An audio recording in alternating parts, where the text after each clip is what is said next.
2013 Slammys. Yes, I know you're ready. Brutally honest reviews from extreme wrestling fans. This is FWO. Check the local list. Don't assume get gas, ride fast, don't ride the future. It's the first round, and it's a fighting if you're in it. It's gonna get ugly just as soon as we begin it till the last round. Left to right, I'm heavy-handed. After everything's landed, I'll be the last one standing from the first round. It's a fighting if you're in it.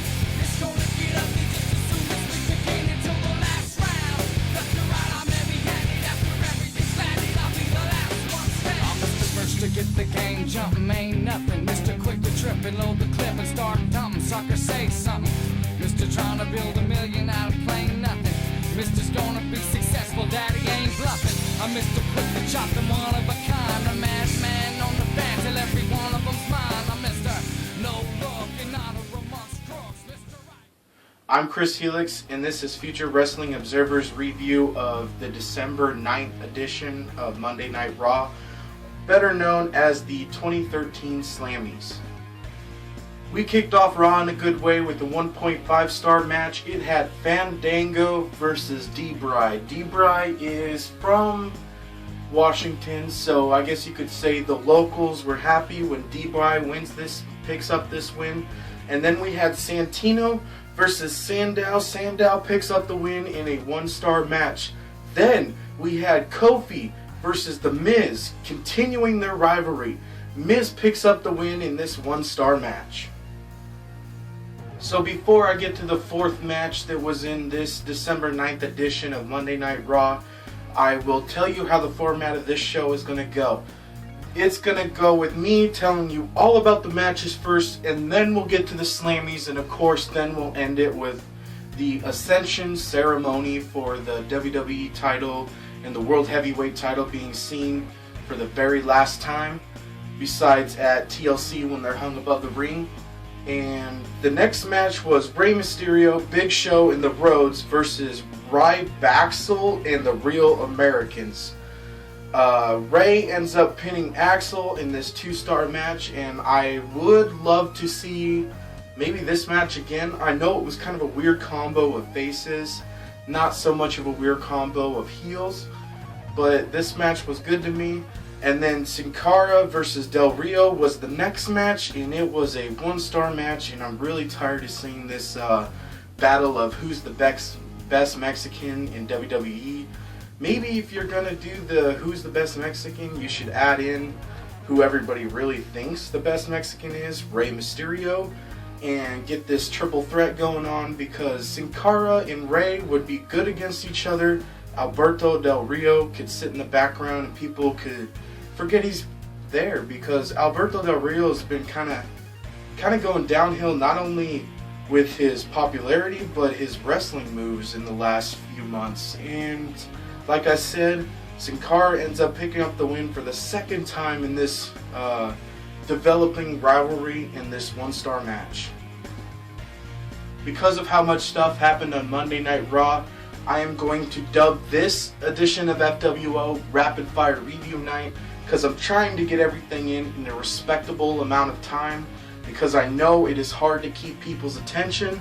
So here it is, Brodus Clay versus Woods in a 0-star match. And I'm not blaming this on Brodus Clay and Xavier Woods. I'm blaming this on WWE and the USA Network for making it a 0-star match. Just in case you wondered, Clay wins this match, but I'm blaming it on the WWE and USA Network for making a 0-star match, because they start the match, go to commercial, come back from commercial, and we see Brodus Clay pretty much getting his hand raised. That is crap. If I'm going to see a match or want to see a match, I want to see a match, not commercials and then come back and be like, oh, Clay wins.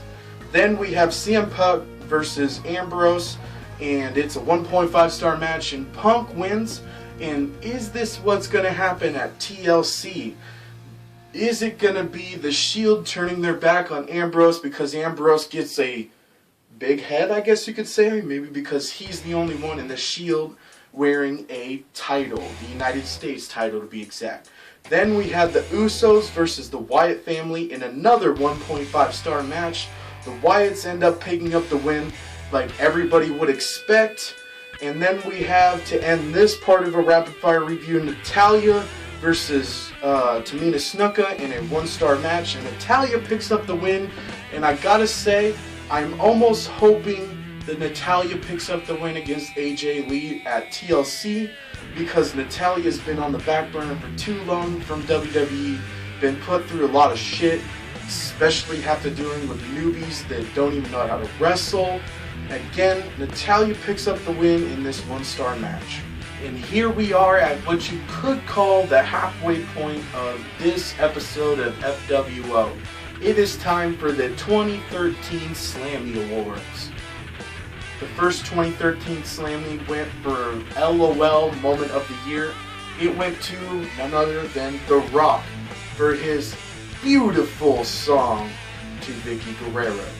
Then we had Double Cross of the Year, which went to none other than the Heartbreak Kid Shawn Michaels for double crossing Daniel Bryan in that was at Hell in the Cell. And then we had Diva of the Year. I was not happy with this one. I thought it should have gone to AJ, since she has held the title and has had a lot of moments this year. It went to the Bella Twins. I don't think they really had that great of a year. They didn't hold the title. They started a show, Total Divas, but AJ had the biggest year out of all the divas. Then we had Superstar of the Year, which went to the local from Aberdeen, Washington, Daniel Bryan. And the fans were crazy about it, especially when the next award was fan participation, and it was for the chant, yes, yes, yes, that's right, 2 in a row for Daniel Bryan. Slammy number 6 went to Stephanie McMahon for Insult of the Year. There was way better insults than her slapping the shit out of Big Show this year, and I've pretty much seen that this is WWE saying, let's not give the fans this vote, let's try to build Stephanie McMahon and Triple H's heel characters, and this did not work out at all, and you can tell that it wasn't what fans voted, because of the crowd's reaction, or I guess you could say lack thereof. They were not happy, and you could tell when they're like, Stephanie McMahon, Insult of the Year, the crowd was like, yeah, and went silent.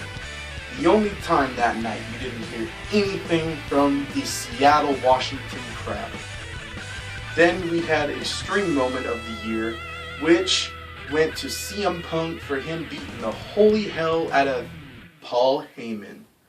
Then, the biggest Slammy, I guess you could say, of the year, besides Superstar of the Year, is Match of the Year. And this one, again, I think went to the wrong people. Cena versus The Rock. I feel like that match is what ruined WrestleMania 29 for me. And it definitely ruined it for a lot of my friends that I watched WrestleMania 29 with. Match of the Year should have gone to another match that I thought was the only good match, and a lot of people thought was the only good match at WrestleMania 29. It should have gone to CM Punk versus The Undertaker. And that is the 2013 Slammy Awards. Wait a minute, don't click out of the video, wrestling fans. Come back. We still have the Ascension ceremony. I know a lot of people probably think this thing was probably total bogus, like a contract signing, but it wasn't. The Seattle fans went wild, so wild that Triple H could barely even talk, and guess who they were chanting for? Yes, yes, yes, Daniel Bryan. They kept chanting for Daniel Bryan. Keep going on. They're like, yeah, Daniel Bryan. And yes, yes, yes is what they kept chanting. And even at one point, Mark Henry raised Daniel Bryan's hand, and then he's like, alright, cut it out. Sexual Chocolate's like, cut it out. And when Sexual Chocolate says cut it out, you cut it out. And then we had, of course, after John Cena and Randy Orton give up their titles. They got to talk a little bit. Again, I think John Cena wins this one, pretty much calling out Randy Orton for gave everything in his career, and proving that when you get everything gave to you because you're a third generation star, doesn't mean dick. And how did he prove this point? He brought out none other than Daniel Bryan. And he's like, Daniel Bryan hasn't been given anything. He doesn't have anybody in his family ever been a wrestler. And look at him. And the Seattle fans go wild once again. And of course, it ends in a fight. Randy Orton throws a punch, and then all hell broke loose, and they end up in, I think it was Randy Orton ends up in the corner. And then somehow, it's really confusing to try to say, but I'm sure there's many videos. But Randy Orton ends up tackling, or Cena pushed Randy Orton into Stephanie McMahon, and then that pisses off and enrages Triple H. Triple H pedigrees Randy Orton, and then the weirdest ending of all, John Cena stands tall with the Authority. Is this gonna be the heel turn that everybody's been waiting for John Cena? Everybody has been saying for months, weeks, maybe even years, Cena, go back to your heel character. We want the jeans, the chain, the rap, well maybe not so much the rap, we want word life. We want the doctor of thugonomics. Is this the turn we have been waiting for? Is John Cena gonna join the Authority? All these questions I'm sure will be answered in the next couple months, and maybe even at TLC. So FWO's rating for this December 9th edition of Raw, also dubbed 2013 Slammy Awards, is a solid 2 stars. And I am Chris Helix, and I will see you next time on Future Wrestling Observer.